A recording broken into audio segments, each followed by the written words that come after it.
Ça t'est déjà arrivé d'ouvrir ta Bible, commencer à lire un texte et tu te dis « Quoi ? De quoi s'agit-il ?» C'est un peu bizarre l'interprétation, comment je pourrais l'appliquer aujourd'hui dans ma vie. En tout cas, moi, ça m'est déjà arrivé. Et aujourd'hui, on va aborder quelques textes qui sont un peu compliqués, je pourrais dire. En tout cas, c'est compliqué de les appliquer à nos jours aujourd'hui, de manière simple et concrète. Nous continuons à étudier l'Épître aux Éphésiens et nous sommes aujourd'hui dans la leçon numéro 11, une loyauté suprême envers Jésus-Christ. À ma droite, chez Benjamin, à ma gauche, chez Samuel. Donc, Ben Sam, bienvenue. Merci. Alors, juste un petit mot de présentation. Ben, je peux te demander de dire quelques mots pour les gens qui ne te connaissent pas. Benjamin Calment, donc actuellement je suis directeur d'un groupe de presse évangélique qui s'appelle Alliance Presse. Et à côté de ça, je suis membre à l'église de Vivo. J'ai aussi fait des études de théologie et je suis un grand passionné de la Bible et de son étude. Sam? Samuel Cunha, pasteur dans la région de Lausanne, papa de Diego, marié avec Isabelle, aussi passionné de la Bible. Merci de l'invitation. Merci à vous de votre présence. Merci à vous d'être avec nous pour étudier cette école de sabbat. On vous invite à rester jusqu'à la fin parce que vraiment, je pense qu'on va tirer plein de leçons de cet texte biblique qu'on va étudier aujourd'hui.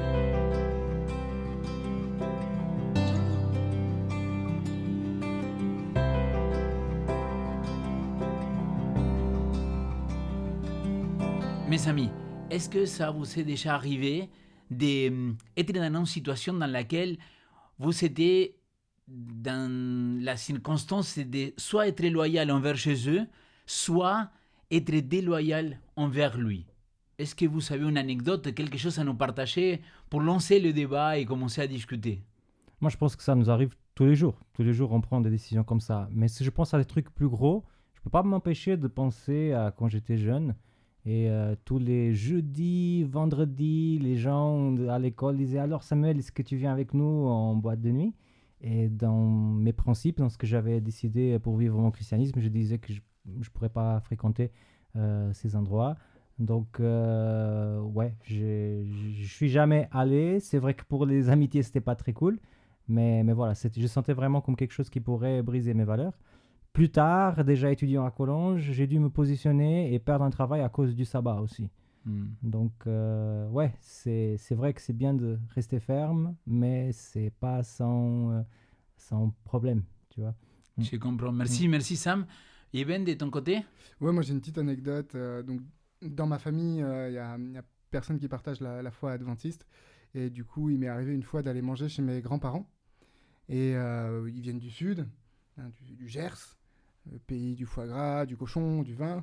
Et du coup, une fois, je vais manger, j'étais seul, j'allais manger avec eux, un petit peu à l'improviste. Et du coup, ils avaient préparé quelque chose. Et puis, voilà, la table était remplie de choses que normalement, nous, on mange pas et qu'on décide de pas manger. Et là, il y a eu ce grand débat dans ma tête de dire, mais je mange pas, c'est mes grands-parents, ils m'ont invité, ils sont contents de me voir. Et ça a été... je me souviens plus exactement de ce que j'ai fait, mais il me semble, parce qu'il y a une des choses que j'ai mangé, et après je me suis posé la question, parce que j'étais chez mes grands-parents, donc j'avais l'habitude de manger.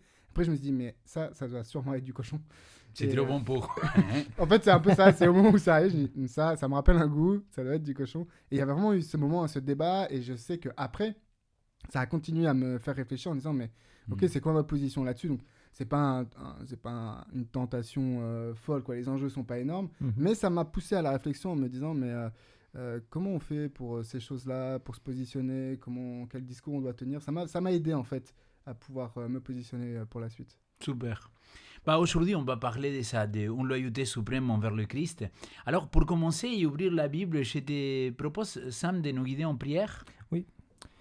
Cher Jésus, merci beaucoup parce que tu nous donnes l'opportunité de discuter des thèmes de ta parole, Seigneur. Et ici, on est accompagné par des personnes qui nous regardent depuis leur maison, depuis leur Natel, télé, ordinateur, Seigneur. Et voilà, vraiment que ce qu'on va avoir tous ensemble, ça puisse apporter à notre vie spirituelle, Seigneur. On n'est pas là juste pour faire une émission, on est là pour s'approcher de toi, pour apprendre des avis des uns des autres et que nous aussi les personnes à la maison, ou là où ils sont en train de nous suivre, ils puissent vraiment sentir ta présence et être guidés dans une réflexion menée par l'Esprit. Je demande tout ça au nom de Jésus. Amen, Seigneur. Amen. Amen. Alors les amis, nous continuons à étudier cet épître aux Éphésiens, écrit par l'apôtre Paul. Et une des premières questions et un premier sujet que j'aimerais aborder avec vous. Alors, la Bible, il a été écrit pas d'un seul coup, comme on le sait, il y a plusieurs auteurs, plusieurs écrivains qui vont agir. On sait que le Saint-Esprit, il les a inspirés, il les a guidés. Mais la question, c'est la suivante. Comment faire aujourd'hui pour comprendre des textes qui ont été écrits dans une société très particulière, il y a 2000 ans, par exemple, dans le cas qu'on va étudier aujourd'hui. Comment faire pour que ces textes-là ils deviennent pertinents à nos jours? Et aussi, une deuxième question, qu'est-ce que c'est l'herméneutique? Parce que j'ai lu, et apparemment, il y a ces mots-là herméneutique qui reviennent assez souvent. Et comment faire pour interpréter la parole? Est-ce que quand nous la lisons, on doit lire mot par mot? Et tous les mots de la Bible ils sont inspirés? Comment ça fonctionne? Parce qu'on va aborder des sujets qui peut-être ils vont nous mettre mal à l'aise, mais l'idée c'est comprendre quelle est l'intention de l'auteur, il me semble. L'herméneutique, c'est un petit peu un gros mot, mais qu'on pourrait plus ou moins remplacer par la notion d'interprétation. Mais derrière ce concept d'herméneutique, qui est un petit peu un champ d'études universitaire, c'est de se dire que quand quelqu'un il interprète, il vient avec tout un bagage et un contexte qui lui sont propres, et qui ne sont pas forcément le même bagage et le contexte de celui qui a écrit. Ni la même époque, peut-être c'est un homme qui a écrit, c'est une femme qui lit. Et donc en fait, l'herméneutique, c'est de se poser la question, pour soi-même et pour le texte, quels sont justement ces différents éléments qui vont faire pencher l'interprétation d'un côté ou d'un autre. Donc pour des textes qui sont un petit peu difficiles parce que datés, parce qu'avec des concepts comme l'esclavage qui nous concerne dans ce cas-là, avec des concepts qui sont anciens, et par exemple pour la question de l'esclavage, entre l'esclavage de l'époque de la Bible et l'esclavage plutôt de l'époque moderne, enfin plus récente, c'est pas le même type d'esclavage, mais malheureusement dès qu'on va voir le mot esclave, il y a mon bagage, ma connaissance historique qui va venir alimenter une interprétation qui en fait est assez loin de ce que l'auteur initial voulait dire, parce que quand lui il utilisait ce mot-là, déjà il y a sa propre interprétation de la chose, mais il y a aussi le contexte culturel de son époque dans lequel on utilisait ce mot-là. Donc l'herméneutique ou la science de l'interprétation, c'est un petit peu l'exercice de se dire, je prends du recul et sur le texte et sur moi-même, pour me poser la question, quels sont les éléments dans ce texte et dans mon bagage personnel qui vont faire que plusieurs interprétations vont être possibles.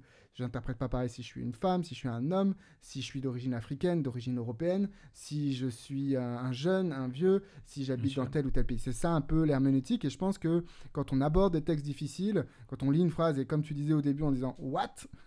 c'est de se dire, au lieu de tout de suite partir dans des fausses interprétations, de s'arrêter, prendre du recul, de se poser la question « ok ». C'est quoi ce texte? C'est quoi son contexte? Pourquoi il me dérange? Qu'est-ce qui, dans ma vie personnelle, fait qu'il me dérange? Et ça permet, je pense, c'est une manière d'étudier la Bible, et on sera enrichi en faisant cet exercice. Et surtout, essayer de comprendre quel est le principe que l'écrivain il a voulu partager et que le Saint-Esprit il va nous amener. Ce qui est universel et qu'on peut détacher de quelque chose de plus culturel, de plus local. Et si je ne me trompe pas, et je ne pense pas que vous allez être en contradiction avec cela, c'est là l'importance de prier avant d'étudier la parole pour que le Saint-Esprit nous guide dans l'interprétation, qu'il soit correct pour retrouver ce qu'il a voulu partager à l'époque, quoi. Sam, est-ce que tu voudrais ajouter quelque chose? Oui, c'est peut-être un défi que les gens peuvent faire à la maison, c'est que, à part de toutes les choses que Benjamin vient de citer, nous aussi, on a des a priori qu'on a construits par rapport au texte biblique à cause de notre vie chrétienne. Parce que si je prends par exemple le psaume 23, vous l'avez déjà entendu 1000 fois, et avec les explications très claires depuis qu'on est enfant, ou si on n'est pas né dans l'église, depuis qu'on a accepté la foi. Donc le défi herméneutique qu'on peut avoir en étudiant la Bible chez nous, c'est de prendre par exemple un psaume 23 et se dire, je vais faire semblant que je ne connais pas ce qui est derrière. Je ne sais pas quel est le verset qui va arriver à la fin. Je vais me laisser surprendre par le texte. Parce que la Bible était écrite à la base justement pour qu'elle soit lue pour une première fois et qu'elle puisse impacter avec une première lecture. Et nous, on est très loin de cette chose. L'autre chose que j'aimerais dire, c'est de rebondir sur l'idée que tu as parlé de la question de l'esprit. On parle normalement que Dieu, il a révélé un message. La personne qui a eu la révélation a reçu une inspiration pour écrire cette révélation. Mais nous, on peut avoir ce qu'on appelle l'illumination, c'est-à-dire avoir l'esprit pour comprendre justement quelle était la première révélation de Dieu. Et ça vient avec la prière, c'est clair. Amen. Ouais, en même temps. Alors, Ben, on pourrait plonger dans le texte et je te demande de lire le verset 1 à 3 du chapitre 6 des livres aux Éphésiens. Éphésiens 6, 1 à 3. « Enfants, obéissez à vos parents selon le Seigneur, car cela est juste. Honore ton père et ta mère, c'est le premier commandement avec une promesse, afin que tu sois heureux et que tu vives longtemps sur la terre. Merci beaucoup. Là, l'apôtre, il continue la discussion qu'il était abordée la semaine dernière en donnant des conseils. Et il avait donné des conseils pour les époux, pour les familles. Et là, il arrive plutôt à parler des enfants et des parents. Alors, c'est vrai que quand on lit ces textes-là, la première chose que j'aimerais poser comme question, c'est comment comprendre ces mots-là, obéissant dans ces contextes-là. Ensuite, la notion, et que c'est Jésus-Christ aussi qui va en parler avec cet jeune homme riche quand il lui pose la question, des premiers commandements aussi avec promesse, donc honore ton père et ta mère. Et finalement, est-ce qu'aujourd'hui, pouvons-nous prendre des principes pour l'appliquer à la société actuelle, en sachant que la société actuelle, vous savez tous les droits qu'il y a aujourd'hui par rapport à l'enfance, par rapport aux enfants, c'est-à-dire comment les parents ils doivent les respecter, etc. Et qu'on vit dans une société dans laquelle, à partir du moment qu'on veut mettre des règles, il y a des gens qui vont nous dire non, mais c'est trop strict, toi tu ne devrais pas l'éduquer comme ça. Il y a tellement de théories aujourd'hui par rapport à l'éducation des enfants que il me semble que ce n'est pas si simple que ça, mettre à la lettre ce que Paul il dit. Moi, j'aimerais quand même rappeler aussi par rapport à ce texte-là, c'est que tu l'as dit, il fait partie d'un contexte. Et dans ce passage-là, dans tous ces passages-là du chapitre 5, il y a une notion de réciprocité. C'est mari aimez vos femmes, femmes aimez vos maris, et mari aimez vos femmes. Et c'est ce qu'on va retrouver avec la suite du texte. Donc il ne faut pas oublier, on parlait tout à l'heure de cette herméneutique, le contexte dans lequel le passage intervient. C'est pas juste enfants, obéissez à vos parents, comme si vous devez vous soumettre à tout et à n'importe quoi. Ça fait partie de cette réciprocité. Et en fait, ce que Paul est en train de dire, moi je pense qu'on peut aussi le résumer par cette parole de Jésus qui dit c'est à l'amour que vous portez les uns les autres qu'on saura que vous êtes mes disciples. Donc cette réciprocité, c'est dans cet échange. Dire, ok, moi je te dois quelque chose, mais toi tu me dois aussi quelque chose en échange. Et Paul en fait va citer une série de ce que je te dois et ce que tu me dois. Et donc entre cette hiérarchie qu'on pourrait imaginer entre les parents et l'enfant, l'enfant doit quelque chose aux parents, ce qu'ils appellent ici l'obéissance, mais le parent doit aussi quelque chose à l'enfant, c'est ce qu'on peut voir dans le verset 4. Et du coup, j'ai peur des fois qu'en prenant juste les versets 1 à 3, obéissez, il y en a qui pourraient abuser de ce verset-là en disant que ça soit une espèce d'appel à la violence. Justement, une éducation, tu parlais de strict, mais voire de dur, de contraignante par la force. Et je pense que c'est pas ça du tout que Paul parle. Mais par contre, il est en train de faire clairement une invitation et aux parents et aux enfants, en disant vous enfants, parce qu'enfant ça peut être jusqu'à moi, je suis encore l'enfant de mes parents. Oui. Et donc ça peut être à nous de dire, mais attends, tu leur dois beaucoup à tes parents. Et du coup, quand ils viennent avec des consignes, avec des ordres, il faut que tu respectes ça. Il faut que tu respectes cette position qu'ils ont par rapport à toi. Peut-être que l'ordre est injuste ou des choses comme ça. Et dans ce cas-là, il y a une réflexion qui peut s'engager. Mais de prime abord, lorsque mes parents viennent et qu'ils me donnent quelque chose, il faut que je me dise, ok, c'est mon père qui me le donne. Et du coup, je dois respecter ce propos-là et je dois d'abord, quelque part, m'humilier dans ce sens-là. Mais c'est aussi un message aux parents de leur dire, mais vous êtes responsable de vos parents, de vos enfants. Du coup, en tant que parent, vous devez aussi donner un cadre. Vous êtes là pour, s'ils obéissent, c'est parce qu'ils reçoivent des ordres. Vous êtes là pour donner un ordre, pour donner une direction. Quand Dieu nous donne un ordre, c'est pas juste parce qu'il a le plaisir de nous dire fais ceci ou fais cela. C'est parce qu'il est convaincu que dans cet ordre-là, ça va nous apporter un bénéfice. Et nous, en tant que parents, on doit être là pour aider nos enfants à grandir et ça passe par des ordres, des consignes, un cadre. Donc ce verset-là, pour moi, il dit qu'effectivement, il faut donner un cadre à l'enfant, même si la société n'est pas d'accord avec ça, mais il faut donner un cadre à l'enfant et vous, en tant que parent, vous êtes responsable de ce cadre et vous, en tant qu'enfant, vous devez reconnaître que vos parents ont l'expérience, l'expertise, la position hiérarchique pour établir ce cadre. Mais à partir d'un moment, l'enfant aussi, il doit commencer à trouver une sorte d'autonomie dans laquelle le parent, il donne le cadre et l'enfant, il doit faire face aussi que quand il sort de ces cadres-là, il va avoir des conséquences. Un peu comme Dieu avec nous, non? Mais il y a le cadre des parents qui doit un jour devenir le cadre de l'enfant. Ce qui est problématique, c'est quand le cadre des parents, il est malsain, il est toxique, et du coup l'enfant, il peut reproduire ce cadre-là ou avoir à en sortir mais n'en avoir aucun nouveau. Mais la consigne biblique, c'est que vous, parents, donnez un cadre sain à vos enfants pour qu'un jour, ces enfants puissent intégrer ce cadre à leur tour. Les lois de Dieu, le respect, la politesse, la patience, des choses comme ça. Ça, c'est un cadre qu'on peut offrir. Et il faut être capable de le transmettre pour que l'enfant puisse se l'approprier aussi. Mais ça, c'est une question d'éducation. Oui, complètement d'accord. Sam? Moi, je pense que l'obéissance, c'est quelque chose que dans la société aujourd'hui, on n'aime pas du tout. Rien que le mot. Parce qu'il y a pas mal d'abus avec ce mot, parce qu'aussi l'être humain n'aime pas l'idée d'une certaine soumission qui est connectée avec l'obéissance.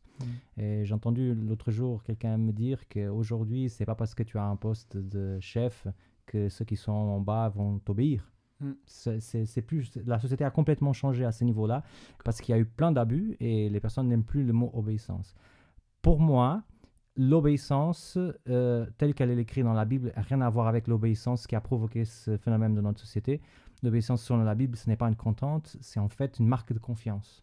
C'est-à-dire, je n'obéis parce que je suis contraint d'aller dans ce sens, sinon il y a quelque chose qui va tomber sur moi, mais parce que j'ai une confiance. Donc même sans comprendre, je choisis de faire ce qui m'est dit parce que je sais qu'il y a l'amour derrière. Ça, c'est pour Dieu. C'est aussi l'idée qui devrait exister pour le couple, mais là, on parle plutôt des enfants. Et une chose qui est très importante qui est dans le texte et qu'on n'a pas abordé, c'est qu'on parle d'une obéissance dans le Seigneur. Donc, c'est pas n'importe quel type d'obéissance. C'est une obéissance qui va dans le sens de ce qui est écrit sur la parole, dans le sens de ce qui est la volonté de Dieu pour nous.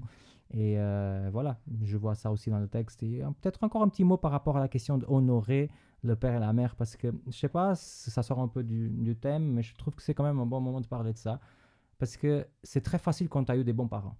Oui, clairement. Mais quand tu as eu des mauvais parents, imaginons un truc vraiment extrême, donc des parents qui soit ils ont abandonné leurs enfants, ou soit qu'ils ont eu des attouchements, ou des trucs comme ça, et tu dis que tu dois les honorer, c'est chrétien, je suis complètement d'accord, mais c'est un grand défi.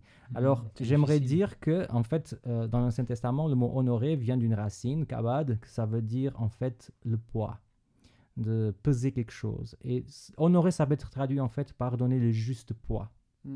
C'est-à-dire que moi, personnellement, ça m'apaise beaucoup parce que souvent, les personnes viennent se confier au pasteur des choses comme ça, de pouvoir dire à la personne, OK, tu as eu ces marques dans ton passé, tu dois quand même faire l'effort de te rétablir en tant que personne, mais le Seigneur ne te demande pas d'avoir le même type de relation avec tes parents qu'une autre personne qui a eu des merveilleux parents qui ont vraiment été là pour eux. C'est un truc différent. Tu vas rester chrétien, mais avec le juste poids. Et ça, je trouve hyper intéressant. Super bon. Merci beaucoup Sam, merci Ben.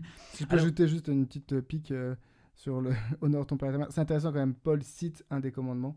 Oui. Juste pour dire, voilà, pour Paul, et parce que c'est un commandement, il dit, verset 3, afin que tu sois heureux et que tu vives longtemps sur la terre.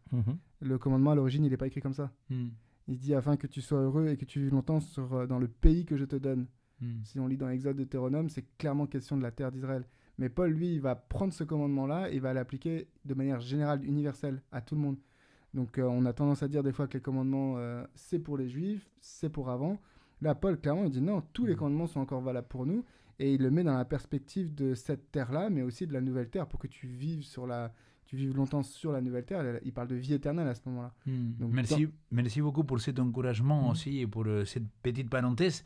Le verset 4, il dit « Et vous, pères, n'héritez pas vos enfants, mais élevez-les par éducation et les avertissements du Seigneur. » C'est quoi cette notion-là de « n'héritez pas vos enfants » alors, je ne vais pas vous poser la question, est-ce que vos parents ils vous sont déjà irrités? Parce que j'imagine que si vous étiez ado comme moi... J'ai cité ce texte quand j'étais adolescent. Clairement. Moi, je ne connaissais pas encore. Moi. Tu ne connaissais pas, moi non plus. Donc. Et si moi j'ai cité ça, ah là là, mamma mia. Non, ça va pas améliorer les choses, non? Alors, la question c'est la suivante, c'est comment comprendre ce que Paul il est en train de dire là? Moi, je trouve excellent cette phrase, pas simplement parce que je l'ai utilisée dans mon adolescence, sans beaucoup de succès, mais parce que ça montre comme la Bible est progressiste, dans le sens qu'à l'époque, les parents, ils ont tous les droits, et à l'époque, les amis. Les parents de l'époque, ce n'est pas les parents d'aujourd'hui. Je ne dis pas qu'il n'y avait pas l'amour, hein, ils aimaient les enfants comme nous, on aime nos enfants. Pareil, mais il y avait quand même un type de relation qui était différente. Et de se dire, hey, toi, tu dois faire attention pour ne pas énerver ton fils, c'est une sacrée affirmation et ça va dans le sens de montrer que Dieu considère tout le monde pareil, au même niveau. Qu'est-ce que j'aimerais ajouter par rapport à ça? C'est que pendant beaucoup d'années, on considérait que l'enfant était un adulte en miniature. Et ce n'est pas vrai. Les enfants ne sont pas des adultes en miniature. En fait, ils sont des adultes en construction. Et il y a des moments en qu'on doit enseigner, mais il y a des moments qu'on doit juste accueillir les sentiments. Et si tu vas, dans ton enseignement, provoquer l'irritation, l'énervement de ton enfant, bon, avec l'équilibre nécessaire, l'enseignement passera moins. Donc l'idée de se dire, n'irrite pas tes enfants, et c'est pas de dire, écoute, tu peux rien dire, hein, tu peux pas, il faut pas les enseigner, il faut laisser tout ce qu'ils veulent, parce qu'il faut pas qu'ils s'irritent. L'enfant Tu roi. vois. Exact, c'est pas du tout ça. C'est de se dire que en fait, il y a des moments pour tout, et c'est toi l'adulte de discerner si c'est le moment pour l'enseignement ou c'est le moment juste pour accueillir les sentiments. L'équilibre entre les deux, ça doit être de ce côté-là, pas de le côté de l'enfant, parce qu'il est encore en construction. Et voilà, si on arrive déjà à faire ça avec nos enfants, le monde sera mieux. Mais on fait ça aussi à l'église, avec les enfants des autres, l'église sera aussi mieux. Amen. J'aimerais ajouter quelque chose par rapport à ce que tu es en train de dire, c'est que il me semble entendre la voix de ma femme. Premièrement, pour me dire que physiquement, le cerveau de l'enfant, il n'arrive pas à maturité, même pas jusqu'à 18 ans, 20 ans. Donc c'est bien, peut-être les filles, c'est un peu plus tôt qu'il arrive à la fin de sa formation à niveau physique. Hein. Et les femmes, encore plus tard, elles me disent souvent, il n'a pas la même capacité que toi, s'il pique en crise, de dans le moment, justement, s'arrêter et t'écouter. C'est pas possible, c'est juste pas possible pour lui. Et je me dis, alors il y a pas mal d'adultes qui sont des enfants quand même. mais c'est juste, je partage avec toi cette façon de faire aussi, d'accueillir l'autre, d'accueillir l'enfant, Exactement. d'accueillir avec ces moments-là, ces émotions, quand ils débordent, de savoir y avoir la maturité pour dire, ok, là c'est pas le moment, je dois discerner à quel moment je dois l'enseigner et clarifier. Ben, je ne sais pas si tu veux ajouter aussi quelque chose. Ouais, nous, avec mon épouse, donc on a 2 enfants de 2 et 3 ans. Et il y a un verset qui nous a vraiment beaucoup marqué et qui donne un petit peu un cadre à l'éducation que nous, on veut apporter à nos enfants. C'est un verset qui dit que ce n'est pas aux enfants d'amasser pour les parents, mais aux parents d'amasser pour les enfants. Et nous, on l'a compris ce verset-là, et ça va tout à fait dans ce sens-là, n'irritez pas vos enfants. Les parents doivent s'adapter parce que eux, ils ont acquis, tu parlais tout à l'heure, ils ont acquis une maturité, ils ont acquis de l'expérience dans leur vie, par leurs propres parents, mais par leur parcours personnel. Et en fait, l'enfant, lui, n'en est pas encore là, et toi, tu vas être celui qui va l'aider à acquérir ça. Donc en fait, tu te mets dans cette position, c'est pas je suis soumis à mon enfant, c'est pas je suis esclave de mon enfant, c'est moi j'ai acquis quelque chose qu'il n'a pas, donc je me mets dans cette position de comment je vais faire pour lui transmettre le mieux possible. Exact. Et comme tu l'as dit, c'est pas en l'énervant systématiquement, c'est pas en le provoquant. On le sait très bien en tant que parent, on sait ce qui va énerver nos enfants, on sait ce qu'ils vont pas aimer.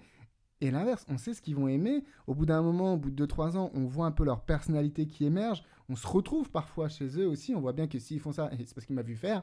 Ouais. Et du coup, en observant notre enfant, en essayant simplement de s'adapter, on va se dire, mais comment est-ce que moi, en tant que parent, je vais pouvoir lui apporter toutes les vertus que je veux qu'il lui apporte, mais aussi le message du Christ, qui devient un bon chrétien. C'est pas en le tapant un coup de Bible ou en lui imposant la lecture ou lui imposant la prière qu'on va y arriver. Et bon, il y a le témoignage personnel que l'enfant te voit faire les choses, mais justement, ce côté n'irritez pas vos enfants, ça implique aussi lorsque tu veux transmettre à ton enfant, cherche la manière où il va avoir une émotion positive, parce qu'on sait que c'est mieux intégré avec une émotion positive qu'avec une émotion négative.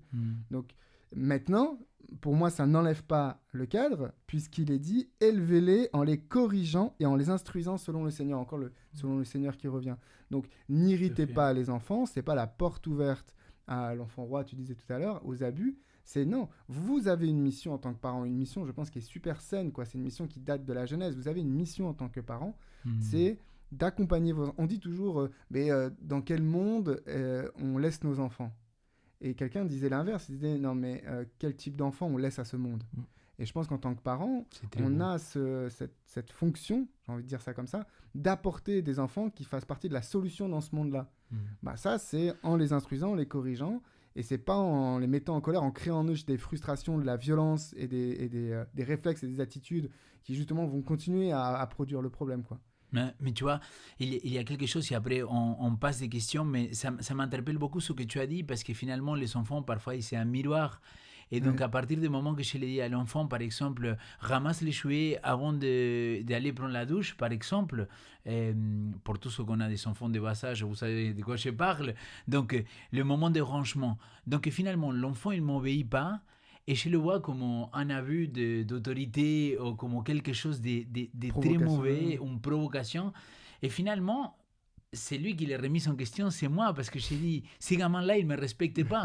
Et sincèrement, je sais qu'il y a des parents que parfois, ils vont même donner une claque ou donner un fessé parce qu'ils vont dire, moi, je dois t'apprendre à obéir. Ouais. Par contre, quand je lis la Bible et quand je vois Dieu en tant que père, que parent, tu vois, qu'éducateur, que mère, on pourrait dire pour l'Ancien Testament aussi, je vois un père qu'il te met toujours devant un choix. Dire, ok, tu ne veux pas ramasser les cheveux maintenant, alors tu vas le ramasser après la douche. Et donc, donner le choix, ça fait partie aussi de créer des enfants qui vont devenir des adultes autonomes. Vous voyez ce que je veux dire ou pas du tout? Mais parce que on confond des fois éduquer et dresser. Mais bien sûr, Avec une claque, tu dresses. exact, Mais comme tu les éduques chiens, pas. tu vois, quand Exactement. tu le frappes parce qu'ils sont Mais fait même les pipi chiens, on ou les éduque gaga, plus comme ça, tu sais. bah voilà, mais la question, c'est pas là, la question, mais la question, c'est qu'après, ils vont devenir soit des enfants complètement rebelles, soit ils vont devenir des enfants complètement soumis. Et je pense que c'est pour ça que le Seigneur, il parle d'avoir cet équilibre, comme Exactement. tu disais, De avec créer la Jésus-Christ, quoi. réciprocité. Exact. D'un côté comme de l'autre. Et la relation avec le parent va nécessairement se transformer dans la relation avec l'autre, dans la relation avec Dieu. Clair. Parce Sûr. que c'est toi, tu as été dressé pour être éduqué, tu vas voir Dieu comme quelqu'un qui te dresse. Mhm. Donc Mais tu les vas amis, pas être dans la relation d'amour avec ce Dieu qui vient t'offrir un don gratuit. mais clairement, si nous, parfois, on pète les plombs, quand il est en situation qu'il nous énerve, Mais si que- Dieu faisait pareil. Bah, ouais, mais imagine Dieu, mais Avec des mais éclairs et nous, tout. on pète les plombs, tu te dis comment mon gamin de 6 ans, 7 ans, ou un ado qui est en plein changement hormonal et tout, comment il ne va pas péter les plombs? Donc, à nous aussi de savoir comment gérer ça, mais toujours dans le respect et C'est de nous Christ, l'adulte. quoi. Donc Exact. l'équilibre Exactement, va c'est être nous géré l'adulte. par nous. Exact, Mm. complètement d'accord. Et du coup, on voit les conseils bibliques qui sont. Oh, le déséquilibre. Ouais. Bon, Oui, finalement, L'équilibre, les équilibres, c'est ça, géré par nous. ça, il nous a passionné le sujet, mais là, il faut qu'on avance. Ça se voit qu'on est des jeunes parents là. Bon, voilà. Il y a tout notre public qui n'a pas d'enfants qui est là, ouais, Ah ouais, avancé. hein. ok, oui, ils sont déjà des Les grands-parents. esclaves, les esclaves. Allez, on y va, versets 5 et 6. Ben, si tu pourrais nous lire ces textes-là. Versets 5 et 6. Serviteurs ou esclaves, obéissez à vos maîtres selon la chair, avec crainte et tremblement, dans la simplicité de votre cœur, comme à Christ, non pas seulement sous leurs yeux, non pas seulement sous leurs yeux comme pour plaire aux hommes, mais comme des serviteurs de Christ qui font de bon cœur la volonté de Dieu. Voilà, merci beaucoup. Alors, pour vous, auditeurs, sachez que dans l'école de sabbat de cette semaine, dans la leçon, il explique un petit peu le contexte d'esclavage. Donc, je vous encourage vraiment à aller lire. Je pense que c'était les jours mercredi et jeudi, mais là, il donne une bonne explication. Par contre, nous, ici, dans ces plateaux-là et dans ce que vous avez étudié, j'aimerais vous poser quelques questions. Un, est-ce que vous pourrez me donner des explications de qu'est-ce qu'il veut dire Paul dans ce texte-là? D'ailleurs, juste, j'ai dit ça et j'ai dit rien. Paul lui-même, il s'appelle plusieurs fois esclave de Jésus-Christ. Et qu'est-ce qu'il a voulu dire Paul? Est-ce que vous pensez aussi qu'il nous a un peu embêtés avec ces textes-là, et surtout par rapport à l'histoire de l'humanité et aujourd'hui, comment comprendre ces textes-là, que c'est pour des gens très blessants, quoi. Bah, moi, je vais confesser qu'en lisant ce texte-là, je vois pas le problème. D'accord. Mais je Ok, reviens, donc Sam, je reviens à ce que je disais au début sur l'herméneutique. Pourquoi? Parce que moi, j'ai pas un héritage, j'ai pas un héritage familial qui peut être lié à l'esclavage. d'accord. Enfin, peut-être dans le mauvais sens en l'occurrence, mais ça, j'en sais rien. Fais attention avec ce que tu dis. mais, Ouais. mais du coup, je vois effectivement, si je me mets à la place de l'autre, dans cette idée de faire une herméneutique, je me mets à la place de l'autre, je me dis effectivement quelqu'un qui vient peut-être des Antilles, qui vient peut-être d'Afrique, qui vient de ces pays-là, qui ont vécu vraiment un traumatisme, une injustice, mais universelle, cette question de l'esclavage. Quand De ils lisent l'Amérique ça, du Sud aussi. Hein. l'Amérique du Sud Mhm. aussi, Voilà. mais ils ont vécu une injustice. Je me dis, mais quand ils lisent ça, ils disent, mais attends, qu'est-ce que tu es en train de me demander? Dieu, c'est d'obéir à quelqu'un qui me porte peut-être le tort, le pire des torts qu'il existe. Mm. Et en plus de ça, on sait très bien qu'il y a certains textes qui ont été utilisés à cette époque, textes bibliques qui ont été utilisés pour justement soumettre les gens afin qu'ils justement obéissaient aux esclaves. C'est-à-dire dans les plantations de coton américaines, on leur lisait la Bible aux esclaves. Justement, ces versets-là, particulièrement ces versets-là, où il fallait se soumettre au maître. Donc c'est vrai que c'est des textes qui sont assez violents et compliqués pour certains. Maintenant, je pense aussi quand même que dans la Bible, il y a malheureusement un message qui est déplaisant pour tout le monde. Il y a un petit message laisse-toi faire. Et ça, c'est un message qui est assez difficile à entendre. Pour moi, en tout cas personnellement, moi j'ai toujours été quelqu'un qui était très politisé. Et du coup, qui est justement sur ce côté injustice sociale et tout ça, de dire mais il faut faire quelque chose. Mais malheureusement, dans la Bible, on a quand même plusieurs interventions de Dieu. Si on te frappe sur la main droite, sur la joue droite, tends la joue gauche. Si on te prend ta tunique, donne-en encore une. À moi la vengeance, à moi la rétribution. Il y a quand même pas mal de textes dans la Bible qui laissent entendre de dire oui, il y a de l'injustice sur terre. Tu es esclave, c'est une injustice. Mais c'est pas sur cette terre qu'on va résoudre le problème. Et du coup, il y a un appel à se laisser faire qui est très difficile à entendre. Et encore une fois, il est difficile à entendre pour moi-même. Je serais du genre à aller militer pour des grandes causes, à faire de la désobéissance civile, à faire de la résistance. Pendant la Seconde Guerre mondiale, on aurait fait quoi ? Est-ce qu'on aurait été résistant ? Ou est-ce qu'on aurait pris ce texte en disant, voilà, il y a un envahisseur, il faut se soumettre. Romains, chapitre 9 et 10, soumettez-vous aux autorités. Qu'est-ce qu'on aurait fait ? Et du coup, je vois dans ce message-là un message interpellant sur le laisser faire, sur se soumettre. Même quand il y a une grande injustice qui est en cours, que tu vis toi-même ou qui est en cours en face de toi. Mais on est d'accord que c'est un texte que souvent il a été sorti de son contexte et utilisé pour qu'il devienne un prétexte pour continuer à faire quelque chose que c'est pas peut-être le choix de Dieu. Ce texte-là, il est à destination de ceux qui souffrent, pas de ceux qui font souffrir. Ouais. Donc s'il y a quelqu'un qui utilise ce texte pour justifier l'esclavage dont il est l'initiateur, mais il est condamné par ce texte-là. Exact. Parce qu'il y a plein d'autres textes dans la Bible où il est très clair que ceux qui sont esclaves, qui justement font du tort... Si on regarde par exemple la notion d'esclavage dans le Lévitique, le moindre coup à ton esclave, tu perdais ton esclave. Il y avait un appel au respect. Donc la définition de l'esclave telle qu'elle est dans la Bible, elle n'a rien à voir avec la définition de l'esclave telle qu'on l'a retrouvée typiquement pendant les périodes coloniales et les champs de coton en Amérique. Donc ceux qui ont utilisé ces textes-là, ils auront des graves comptes à rendre devant le Seigneur, parce qu'ils ont détourné la parole de Dieu pour produire l'exact inverse de ce que voulait la parole de Dieu. Texte hors contexte qu'il devient prétexte. Et Sam, tu veux ajouter quelque chose aussi ? Claire, une chose que j'aimerais ajouter déjà, c'est le fait que nous, dans le contexte francophone, on a tendance à voir plutôt ce que Benjamin a très bien décrit, dans l'idée du laisser-faire, comme il a expliqué, j'emploie ces mots. Tant que dans le contexte anglo-saxonique, on a une théologie qui parle justement de la justice sociale, d'implanter le royaume de Dieu sur terre, et qui va justement dans l'idée que le croyant se doit de faire des choses, des actes de justice pour réparer l'injustice sur terre. Et c'est clair que quand je lis un texte comme ça, je m'aperçois que non, c'est pas juste une question de tendance théologique. J'ai du mal à voir ça dans la Bible. Moi, je pense qu'on parle d'un royaume à venir qui peut déjà avoir une certaine influence aujourd'hui, mais qu'aujourd'hui, on ne pourra jamais changer les injustices parce que le péché reste là et l'injustice reste là. Et c'est frustrant. C'est méga frustrant. C'est terriblement frustrant. Mais je comprends pourquoi c'est les anglo-saxoniques, parce que peut-être il y a un héritage plus proche de l'héritage américain, donc justement de cet esclavage qui est récent, où on a encore des personnes qui ont subi des répercussions, pas nécessairement l'esclavage, mais des répercussions. J'ai lu ou j'ai vu, je ne sais plus où exactement, mais dans les années 60 encore, si tu étais noir aux États-Unis et tu voulais arracher un dent, tu devrais aller chez un vétérinaire, parce que le dentiste il se refusait à te toucher la bouche. Donc, c'est des choses qui sont encore là. Donc, je comprends que pour beaucoup de personnes, c'est difficile de lire un texte comme ça. Ils peuvent même être contre Dieu, se dire, mais pourquoi Dieu a inspiré un gars à dire une telle chose ? Alors, je sais que tu as dit que c'est écrit sur le questionnaire, mais j'aimerais quand même parler un peu de l'esclavage tel qu'elle est présentée dans la Bible, parce qu'il y a quand même des choses qui sont impressionnantes. Benjamin a déjà cité une, c'est-à-dire tu frappais ton esclave, tu devrais le laisser libre.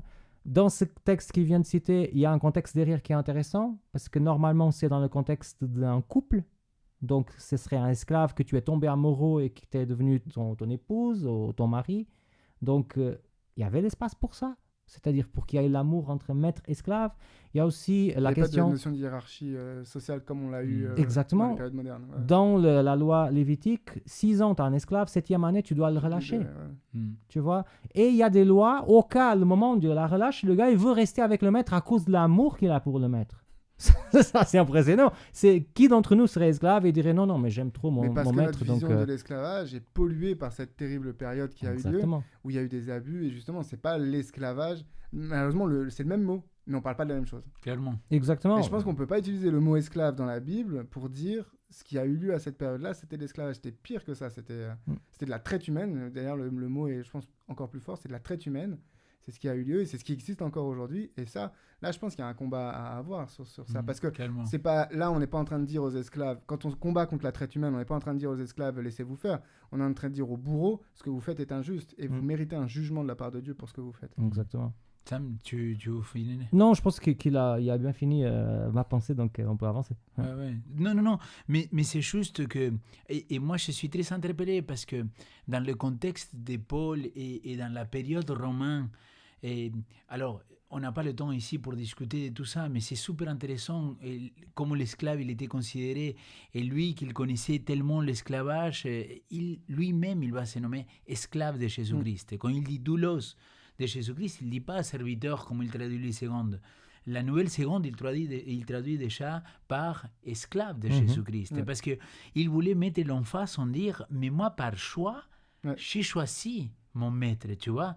Et c'est aussi dans ces contextes-là qu'il faudrait comprendre.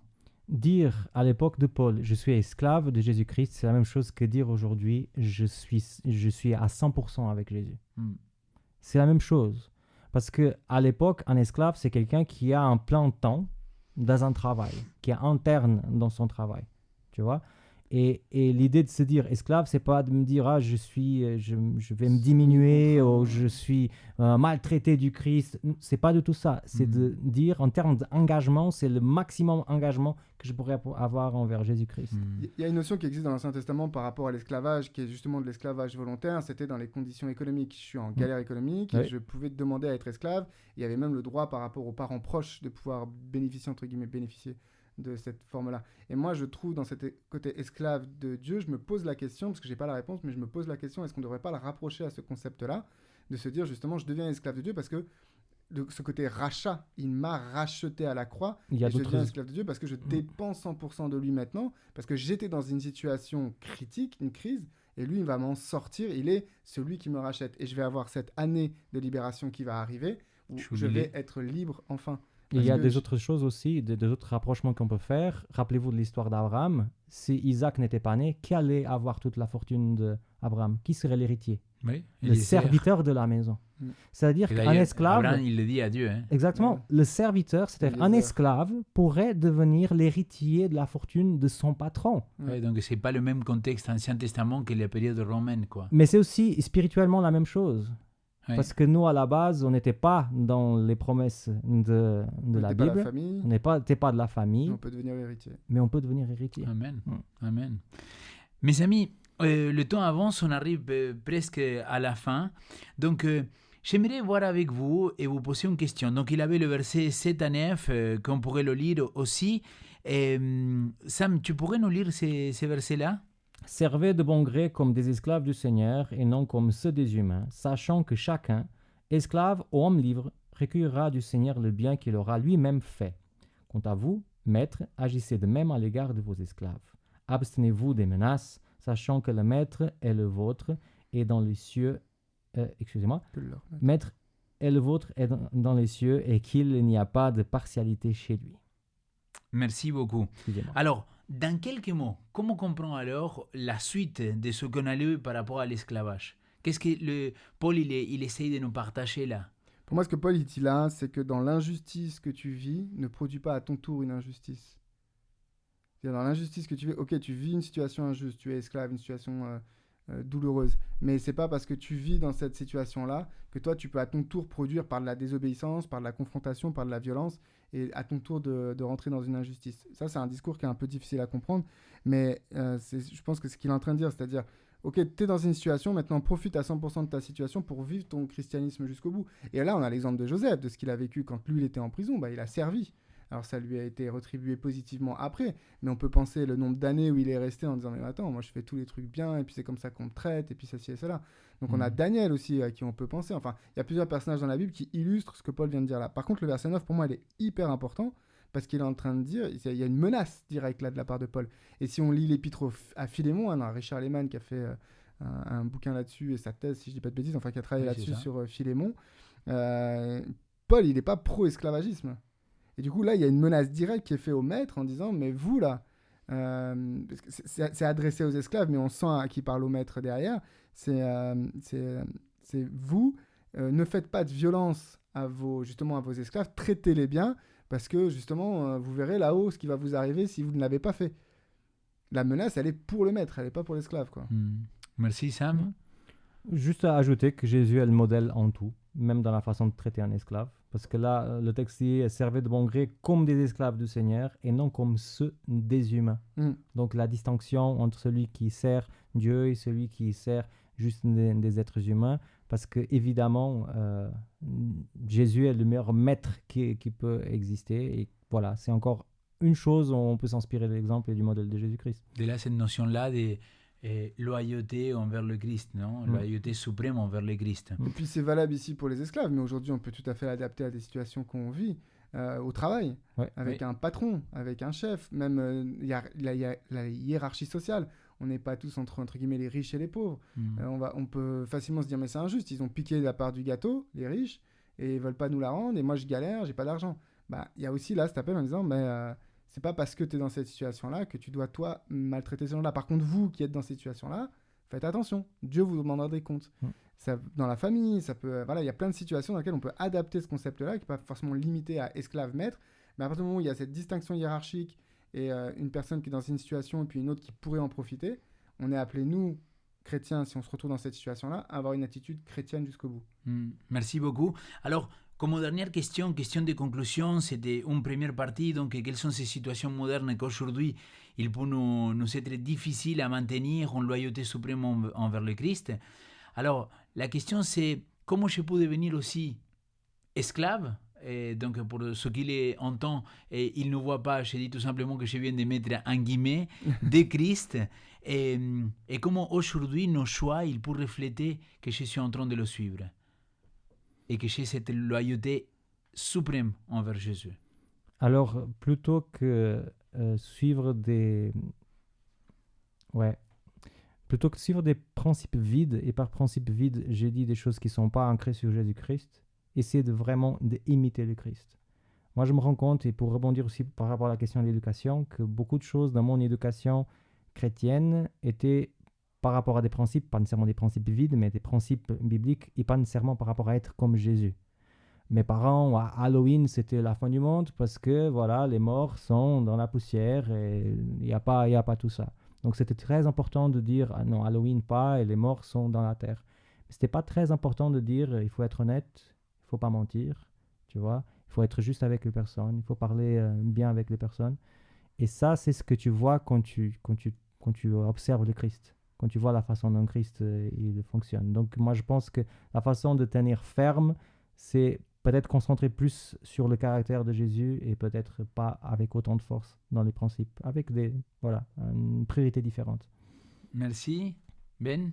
Moi je rajouterais juste que, j'ai cité ce verset rapidement, à moi la vengeance, à moi la rétribution. Jésus dit aussi, soyez fidèles dans les petites choses.